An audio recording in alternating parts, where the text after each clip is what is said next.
Live from Michigan City, Indiana, it's Long Arm TV Live with Jamie Wallen. The unready Jamie Wallen, actually. Hello, everybody. I realized about 30 seconds before he put us on here that, oh, I haven't tied on my thread and got my thread ready yet. So I'm doing that real quick. Welcome, everybody. So today, what I thought we would do is a little bit of reality TV, me working on a quilt, and showing you how to do a few different things in this dahlia quilt that we have loaded on the machine. So it's going to be one of those where it's reality, so stuff happens live, so as it just did, but there we go. And then towards the end when we finish with what I'm going to show you, and I'll take it to about 30 minutes, 35 minutes, and then we'll hit a few questions. If you have any questions, and we'll answer those. And as usual, if you have any questions out there, just give us a holler. And remember, don't feed the trolls because we are live, so there are going to be trolls that will enter into the chat room and say stuff. Just ignore them, and Rich will delete them as soon as he can see them. So anyways, so let's get started. Let me thread my machine right again.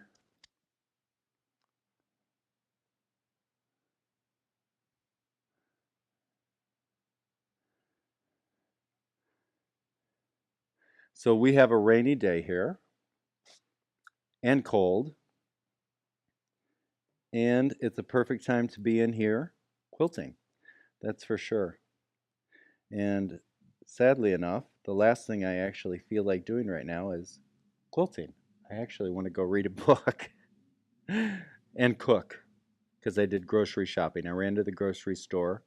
Of course, right now everybody's wearing their masks and gloves, and we did all of our service work. We delivered a bunch of food and a bunch of prescriptions to our at-risk folks.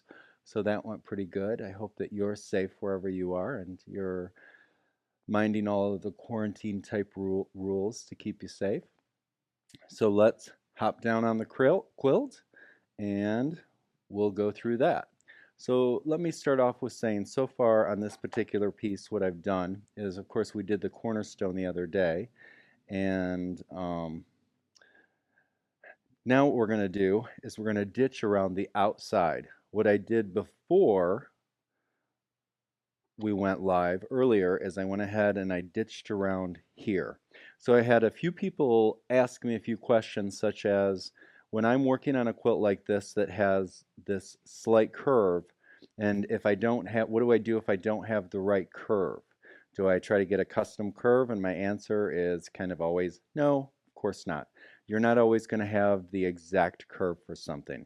So for example, when I went around this ditch, what I do is I try to find a ruler that matches it closely. So for example, this particular quilt, you can see that the curve, I could make it work.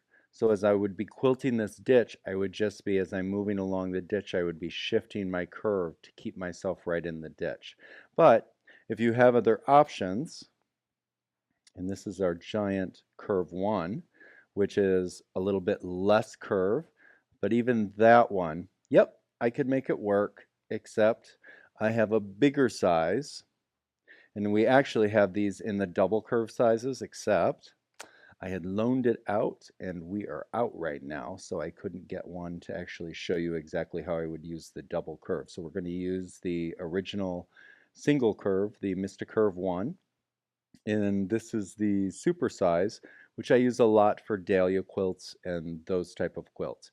So like I said, when I ditch this, what I do is I simply, when I locked my thread in here, my needle, I went ahead, locked, and then as I slid through, I simply slide my ruler to keep myself right in that ditch. And that's a way, if you have like a double wedding ring and you don't have the perfect curve for something like that, for you to use, like I said, because you don't always have the right curve.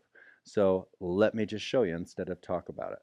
Okay, so now that we got our correct thread, I'm going to go ahead and let me lift this handle up out of the way so you can see.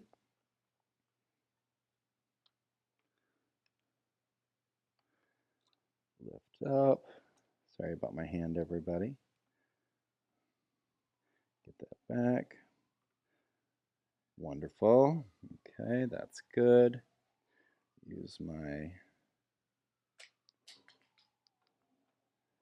up, down, pull my thread up. Now I have cream colored thread, so I'm going to make sure with this particular thread to stay outside just on the white side of the ditch when I do that. So I'm going to lock my stitches. I'm going to keep myself in precision rather than cruise, so that way, since I'm doing ditch work, if I slow down, I'm not going to be getting too many stitches per inch. I'm going to line this ruler up right there. And again, it's not a perfect match, but I'm going to grab my glasses. As I slide up that ditch, I'm going to go ahead and adjust the ruler and just kind of swivel the ruler as I go. Now I'm trying to stay right on that ditch, especially for this particular seam. Now I'm going to turn it this way. If I had the double curve in this size, then I would go ahead and it would be a little bit less cumbersome to hold.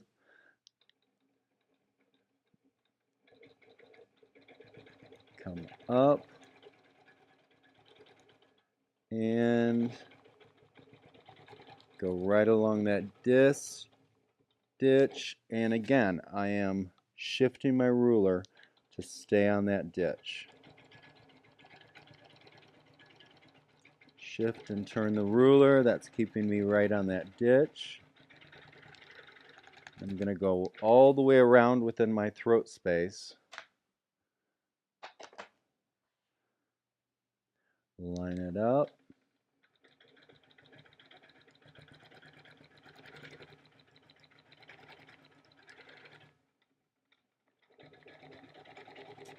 Down, and I'm going to continue all the way over.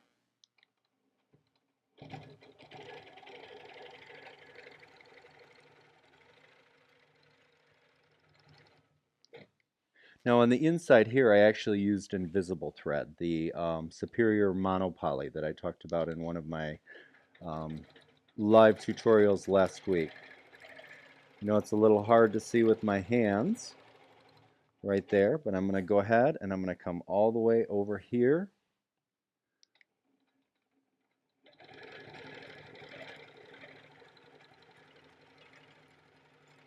And normally, I don't know about you all, but I love to listen to books on tape when I'm working.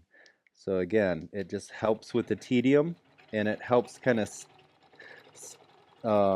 fight off my ADHD. And I actually have multiple machines, as most of you know, because we teach. We have a studio full of machines. So I have a quilt loaded on almost every machine, so I kind of bounce around. That also helps with my ADHD. I gotta tell you, the books on tape really do it for me. Usually about once a week. I usually go through about 3 books on tape a week. And of course, I love the unabridged. I just finished re-listening to Prince of Tides by Pat Conroy, read by the amazing Frank Muller. And that one was incredible. So now I'm over at the end. I'm going to go ahead, needle up, thread down, come over, pick up my stitches, come away.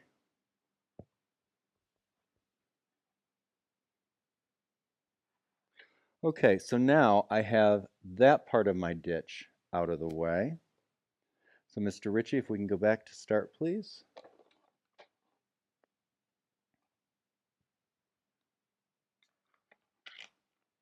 Okay, so let me repeat that. So now I have this all ditched out.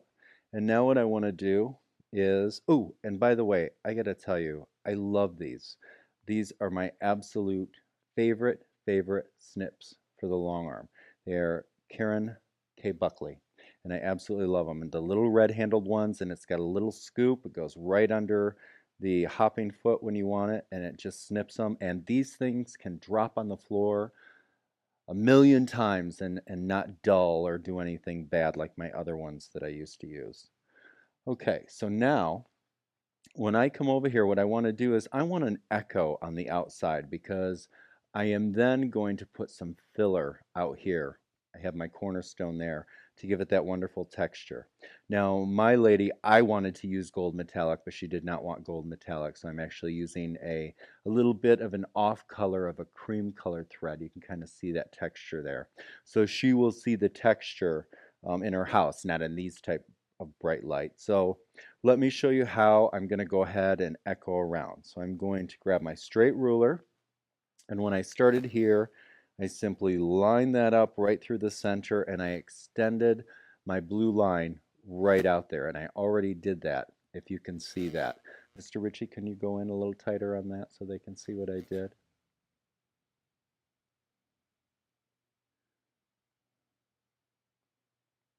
You're amazing. Thank you, sir. So again, lined up my ruler from here to there. I extended. I know that I want it to be about a 3/4 inch, so I actually put a line at 3/4 inch, and then very simply, same thing. Now we're going to move the camera up to this section right here, and I did the same thing. I'm going to line this up right up there. I'm going to go up to the top, use my blue marks begone. I'm going to go up like that, and then I'm going to go to 3/4 of an inch, and I'm going to put a little registration mark right there. And I'm going to continue that all the way over. So I'm going to have you follow me for just a second with the camera, if you could. Go up, line that up. I did a lot of them ahead of time. Line that up, bring it to the bottom. I'm going to extend my line, come back to 3/4 inches, give myself a little tick, come down here, line that up, go out, come back to 3/4 of an inch, give myself a little tick, do the same thing over here, line that up, 3/4 of an inch, and I don't really need to make a line because I have a seam line there, and I've done the rest of them already all the way across. So now I'm going to use, because I did like that ruler, it was the perfect curve almost. And even though this one is just a little bit off based on the edge of the block itself, I don't have to do any twisting or swiveling. It can be a little bit different. Of the ruler? No, I'm not. I'm actually, because I'm going to be sliding this ruler a lot, I am not going to, what Rich just asked is, do I want my spray for the bottom? I'm not going to, because I'm not going to be doing my 1, 2, 3. I'm simply going to take it and I'm going to go, and then I'm going to constantly be shifting it. So I want it to be just a little bit slippery. If I were, when I go in here, I might go ahead and put some sticky stuff on the back of the ruler. Okay, thank you for asking. Okay, so now I'm going to go here. I'm going to do needle down, needle up, come up, lock my stitches, and I like to do about 5 or 6 stitches in place that are right in about the space of 2 stitches. So I'm not going to do long 6 stitches forward, 6 stitches back, but I'll do the 6 stitches right in the space there. And you can pretty rarely find my tie-ons and tie-offs. So now I've got that there. I'm going to go ahead and I'm going to come up, and again I have not got my cruise on. I simply have my precision. So I come right up to that line, and that's why I wanted these marks here, so that I know exactly where to stop. Now I'm going to swivel my ruler, do the same thing. Let me turn my hat around so I don't keep hitting my controls on the machine. Okay. Come down, go right into the crotch between those dahlias, come up, line that up, and again, when I'm lining up and I'm going right up here, I make sure that I am a 1/4 inch away from that end target space, because I have a 1/4 inch hopping foot. Also, we got to remember, we're using rulers. That means I have my ruler foot on, and in the case of my handy quilters, that would be my sure foot. In the case of my Anova, it would be the regular ruler foot. I know that there are some people that say, the regular foot works fine with rulers. No, sorry, Charlie, don't use that. You make sure you have a ruler foot on your machine. The other thing I want to make sure that I have on my machine is what? A ruler base. Make sure you've got a ruler base on as well. Because if I didn't have a ruler base on, what would happen is, as I'm doing this, my ruler would be weeble wobbling. And I don't want that. And then it's going to go under the needle, and I'm going to throw off my timing, and I'm going to call Rich. And he's going to be mad because Jamie doesn't time anymore. I gave it up. Up, down, and that's going to give that wonderful negative space around this whole outside of the dahlia, so that when I go in and put my filler between here and that half-inch in, between here and that half-inch in, I'm going to do a nice feather filler in there. It's just going to pop and look incredible. So again, come up. And I thought about a half-inch, but you know what? I wanted 3/4 because you see how that pops? It just looks so nice, and it's really going to make that dahlia stand out. Even without metallic thread. Come down. I'm going to go ahead, lock my stitches. Okay, do my needle up. Pull my thread down. If you're new to long arming, so I just stopped, I need to cut my thread, so I pull it down, get some slack.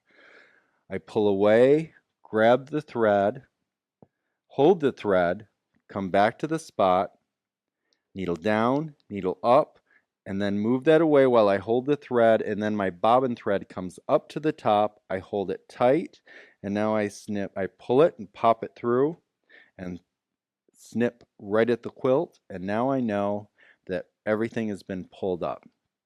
So now that I have that done, Rich, we're going to move right back over to here. Okay, so now that we have that done, we're going to move into this area. So as I'm going over the marking, I should have a burgundy thread on the end of the table. If you could tie that off. And Rich said, don't let me be on camera. That's perfect. Thank you. Because again, she likes matchy-matchy. I would have liked to have put metallic in. Okay, so now let's talk about this block. Hey, you said you didn't want it. This is my stage. Get out of here. It didn't make it on. All right, so snips. There you go, sir. All right, so now here is our block. And the first thing that I did is I simply took my bow and chalk, and let me grab my other bow and chalk. And I did a cross from point to point here and from point to point there. And that was very simply for me to then take my ruler and I take my 45-degree here and I lined it up right on there, right up to the center where they meet, and that gave me my cross right there. And then same thing here, I line up my 45-degree right on that line. That took me right to the center. So now I have located the perfect center. Thank you, sir. And I'll pull it through in just a second. So now what I'm going to do is I am going to be using that same ruler to do my curve crosshatch, because I'm going to do some curve crosshatch in here, except what I want to do first is I actually want to echo in 3/4 of an inch. So of course that means I'm going to take this to 1/2 of an inch because we have a 1/4 inch hopping foot, and I'm going to lock my stitches. We're going to come down, stop, curve, curve, curve, but because I'm using my Mista Curve 1 rather than my Mista Curve 2, we're going to go here, down, here, down, and normally with my other curve I would be able to put it on the correct side of the foot, but because we're on the Curve 1, I put a little registration line 3/4 of an inch in so that I can line that up so it's a 1/4 inch away. Now with these crosshairs, I want to make sure as I do that, once we start doing the curve crosshatch, we're going to line everything up with our center line that's on your curve. So when you buy curves, no matter whose you buy, and there are amazing ruler makers out there that make curves, but you make sure to buy them with a registration line in the middle and nothing less or than the 1/4 inch registration marks, because everybody uses the 1/4 inch registration marks. And let me darken that a little bit. So now let's quilt that. We're going to take this over. I'm going to lock these stitches, and I got to pull my thread through. Thank you, Mr. Ritchie. You know, I never used to pull thread through. I was so cheap. It's like, that's like a millionth of a penny worth of thread. How could I possibly pull that through and waste it? I'd rethread every time. And then finally, you know, by about the 5,000th quilt, it's like, oh, forget it. Nope, I am using a white bobbin, or a cream bobbin, because she has a cream back, but I have double batted this. It has an 80/20 and it has a wool. So actually it's going to be just fine. I'm not going to have any pokies on either side because I have that thicker batting, God willing. Okay, so now let me line up my ruler. So I want to take it over. So I'm going to line this up. I'm going to keep this mark right in the middle here. So here's my center. I'm going to line that up so that I can come back and find ish my spot that I'm going to start in.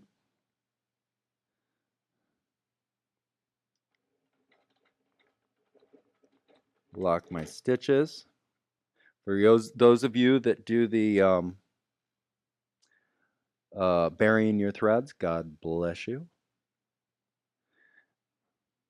Okay, so now I've got that. I am a 1/2 inch overlapped. And I don't know if you want to get in any closer, Mr. Ritchie, if you can. But we're going to go, again, 3/4. I'm going to stop.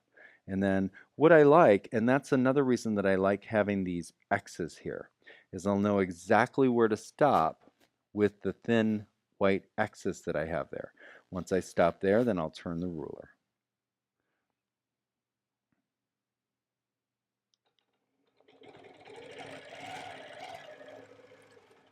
One. And because I'm going to do curve crosshatch in this little guy, I am going to go ahead and do 2, 3. Nice, because I want a nice thick line so that when I do my curve crosshatch, and I'm going to back that tension off just a little bit. I'm going to turn this ruler, line that up again. I'm going to the halfway mark. I have my center line right there. So again, I'm doing 3/4 echo. And even though this isn't exactly the same curve on the quilt, it's going to look perfect to the eye. And even if it wasn't even as close of a match as this, it would still look pretty darn nice. Now, this curve, because it is a dahlia, these two curves are like this, but these curves are like that.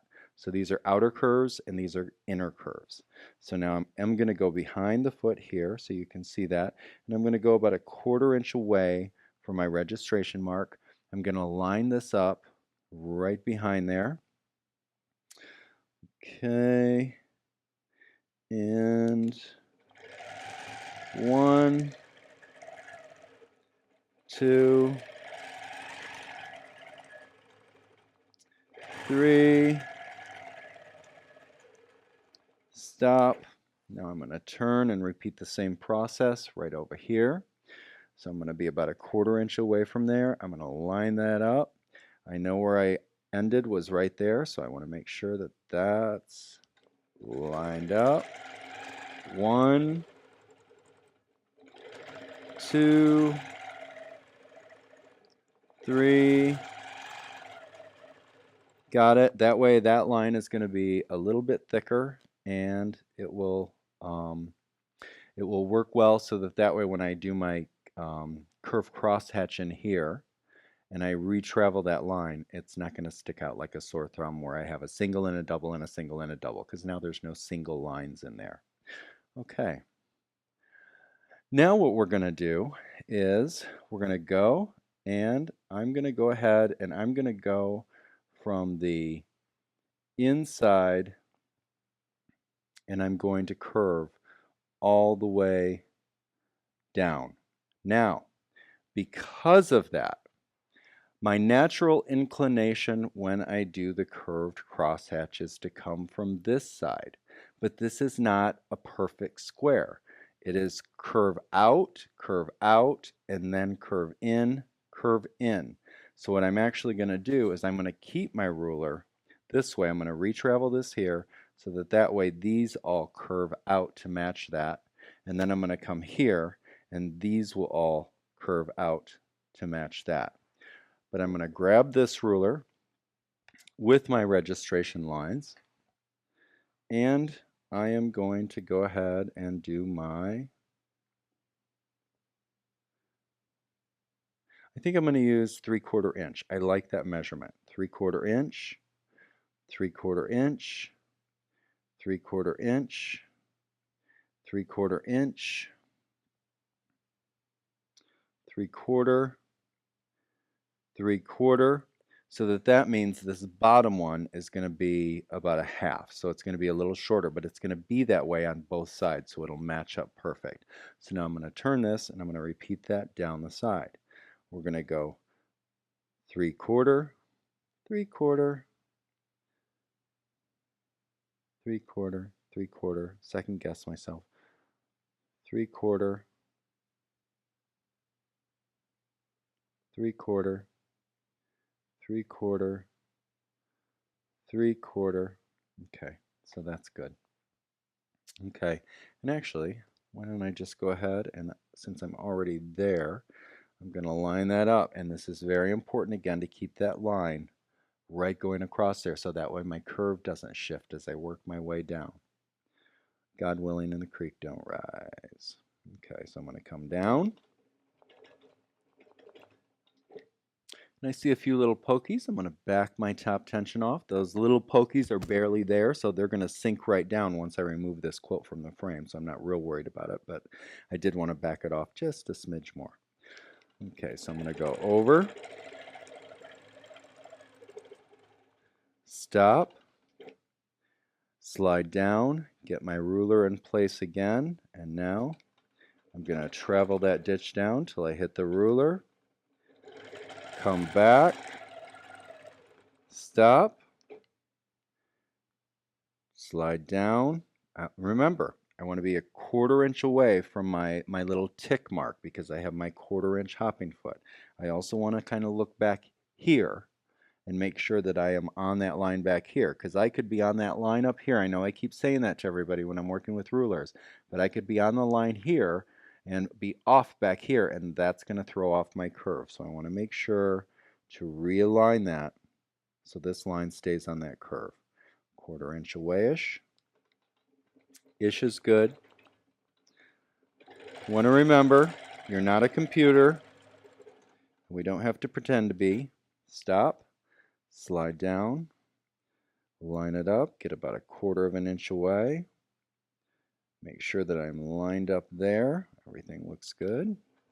Come down, slide over, get my tick, stop, slide down, 1/4 inch away,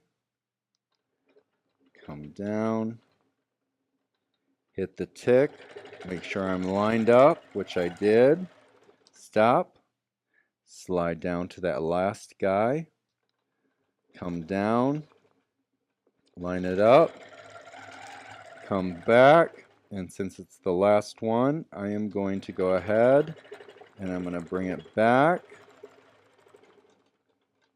travel down the ditch, travel over here. Now I'm going to come over and I'm going to be working across this way. Okay, so let's line that up. I've got my line perfect. Okay, so 3/4, 3/4. I'm so used to a 1/2 of an inch that my eye is weirding out with 3/4. Come over, line it up, stop, travel, line up my ruler, come down, come back, over. Now, this is the time when normally what I would do is I would take, if you want to scoop out Mr. Ritchie or slide out, I might take a little bit of sticky and put it on the back of my ruler so that way I'm not getting any slippage. Okay, so I'm going to go ahead, line that up. I'm good right now. Okay, so come down, line it up, slide over, stop, come down, replace my ruler-ish, slide the ditch. You know, you'll get to the point eventually where you'll just travel that ditch nice and slow and you won't have to keep changing out rulers to travel the ditch. Slide down, line it up, make sure my line is straight through the back. I'm going to come back, go over, stop, come back. You know, I get a lot of people that are nervous about hitting that stop switch, and I got to tell you, that's what they're made for. They're cheap to replace, and I'm going to get rid of that tail. And it's pretty rare that they need to be replaced. I think I've replaced on my machines that have done thousands of quilts, maybe 3 my whole life with all the different machines that I've had. Come back, and so now I have that perfect curved crosshatch. Let me lock my stitches here, do my needle up, boom, pull away, come back, snip my tail, and pull away again, and now you can see I've got that lovely curved crosshatch that she's going to be able to see all that texture. And I'm really glad that I chose to go in and do 3/4. I like the look of that 3/4 inch better.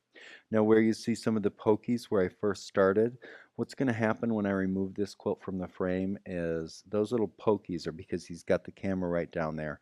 They're going to sink right down under the quilt top, and the threads are going to sink about 1/3 of the way down into the quilt. So those will simply disappear. But that was too tight.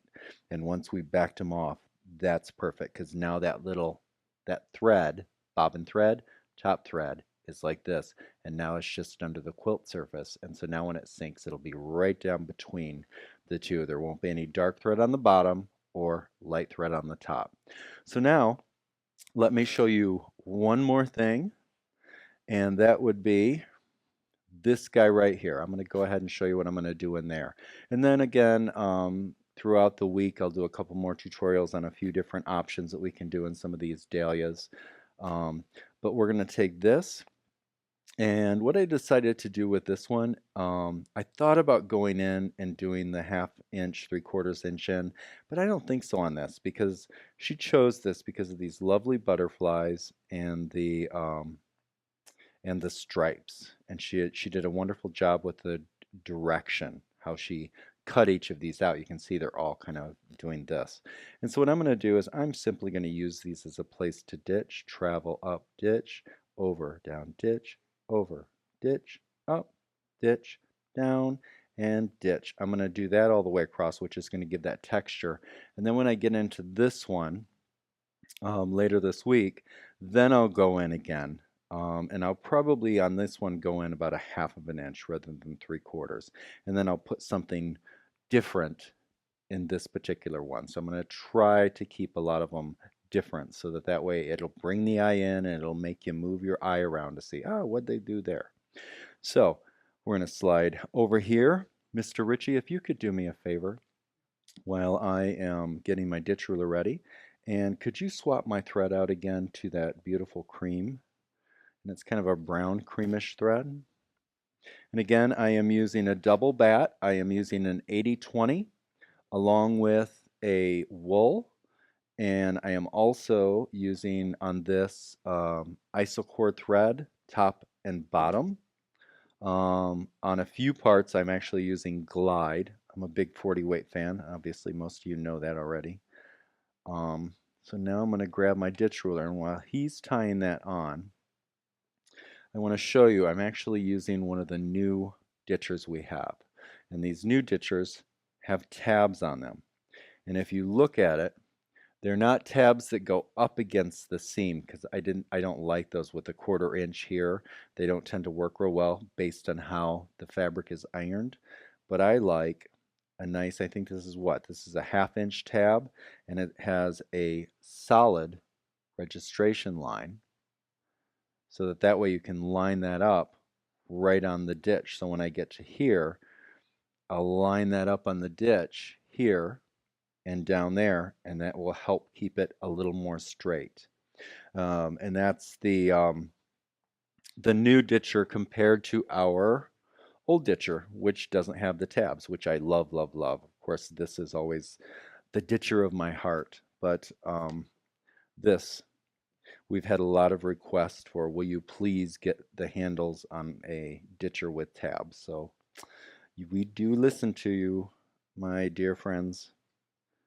Okay, so I'm going to pull that through. Rich does. Rich made sure to say, Rich does. He doesn't listen to me, though. He'll listen to you. So that's why I go to a lot of my friends and say, hey, ask Rich to do a blah, blah, blah. And then I get one. Sad but true. Sad but true.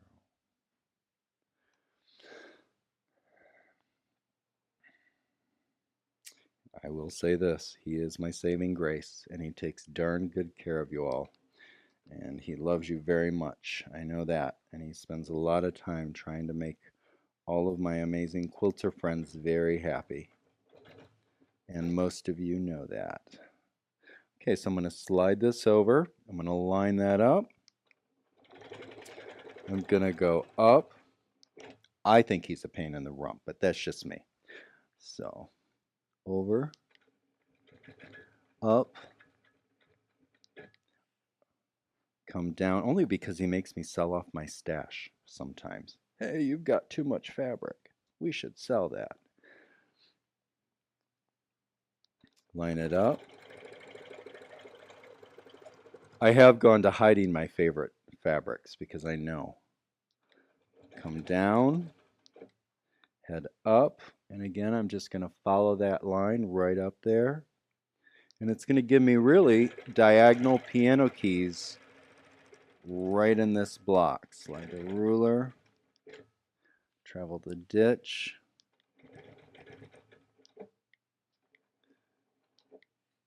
come down,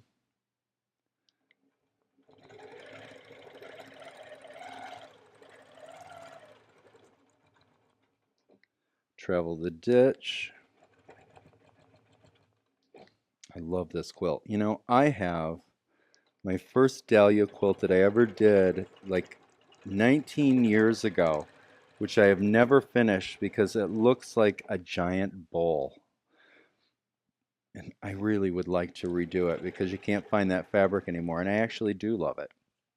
But now we have such different ways to do this without getting the cupping or the bowling when we do it.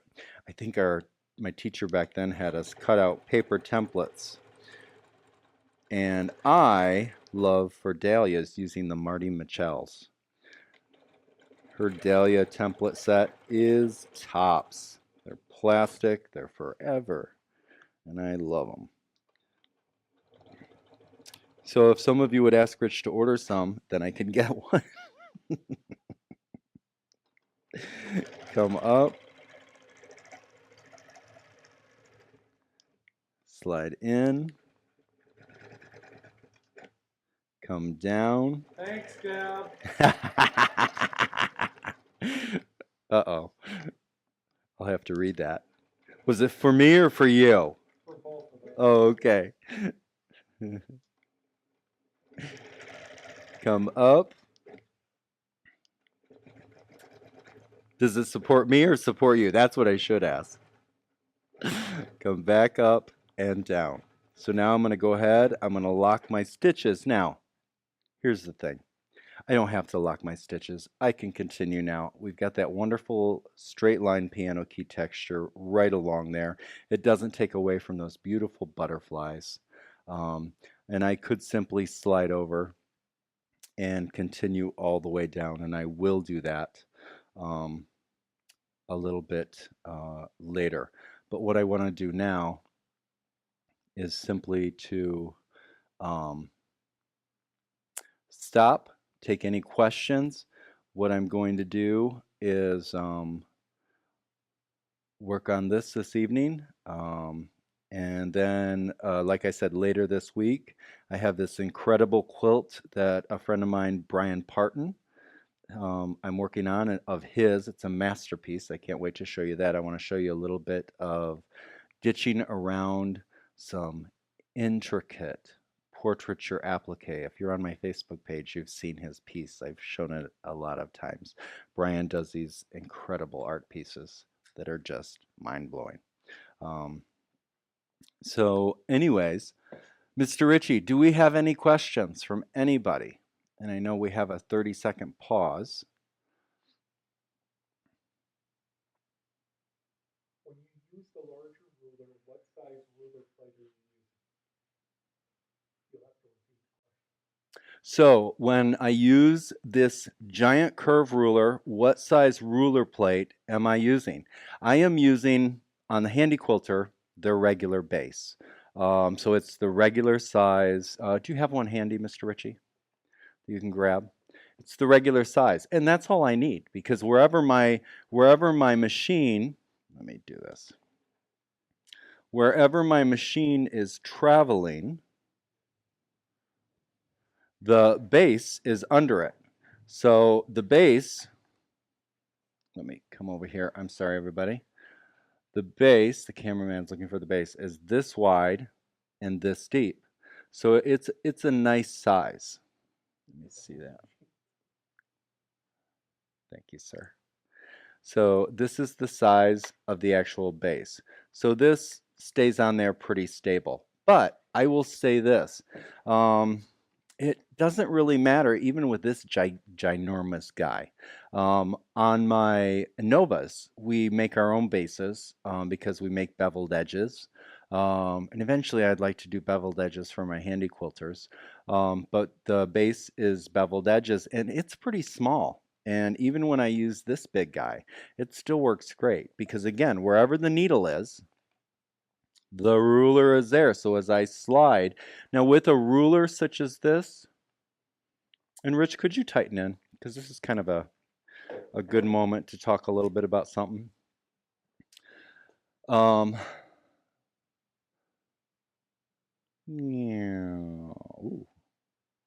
Okay, maybe out a little bit. Yay. Okay, so when I am, okay, I just did the where's the airport thing. It just came off. My luggage came off. I got to wait till it comes back around. What was I going to say? What was I going to say? Oh, okay. So as I am working with a big ruler like this, that's how my brain works anymore. As I'm working with a big ruler like this, what happens is a lot of people will just hold it stable and they'll do the whole thing. But then when they get out to this edge on a giant ruler, what'll happen is you'll get some flop. That's why whenever I'm working with a giant ruler of any sort, you want to kind of walk your fingers and keep your fingers near where the hopping foot is. That way, you're not going to get any ruler wobble. So that also helps with the issue of what size ruler base. Okay, so hopefully that answered that. Any other questions? Yes. Yes, indeed. You like my new mic? It's my Janet Jackson mic. That's what I call it. Hold on. Okay, there we go. Aaron H., when you were talking about the isocord thread, is it the same thread for embroidery? Yes, it is. And I love it. It's been my favorite. It's been my favorite for 15 years. Kalamazoo Bernina shop. I ran out of thread one time and I went in and I needed a specific color and they didn't have any of the poly quilting thread. And she said, all we have is the isocord, the little spools. But we have the perfect color and I had to get this quilt done by the next day. So I went ahead and I bought 2 spools of it and I finished the quilt and I have never had thread back then run so amazing. So it literally is the Mr. Ritchie isocord embroidery thread. I know I'm going to drop that one of these days when you do that. This is the isocord embroidery thread. So it's exactly that. 40 weight poly, light sheen, but the sheen typically does not show up on the quilt. Like some of the 40 weight polys do. And I love it. Works great. And they come in the king cones. We do have them. And they are not on the website, but we do carry them in our shop. So if you ever want some colors and you have a little time, you can get an order together and we have an excellent price on them. You can always just send us a list of the colors and Rich will order them if we don't have those colors because we don't carry all of them. I think we carry like 50 out of the 300 colors that they have. We get them pretty quickly. We get them We get them in about a weekish. So you can always order them from us, or you can go online and check and see about other people. But if you'd like to support us, that helps us so that we can do these tutorials. But either way, we want to support everybody. So, yep, it is the isocord embroidery thread. Yes. And by the way, if you haven't seen my tutorial on tension that we just did a few days ago, so check back. What was that one? Was that number 1, Rich? Number 2? It's 2 or 3 where we sit and talk about, we sit and have a whole conversation about threads and everything. And I do talk about using that and using it in the bobbin. Next question. Ruth K. Hey, Ruth. Hey. I know that you love the gold metallic. Have you ever tried shades like silver? Absolutely. And red and blue and purple and that. Now, I will say that I love the Superior brand thread of the metallics. I absolutely love them. But that being said, I also really love the Quiltech brand of metallic. It's just I have to loosen my bobbin tension just a little bit more.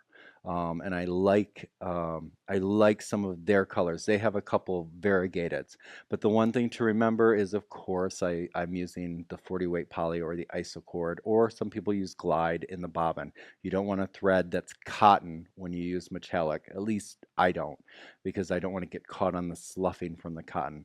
But I love the colored metallics, and I really love the variegated metallics. And Superior has, I think, 2 or 3 variegateds in natural tones.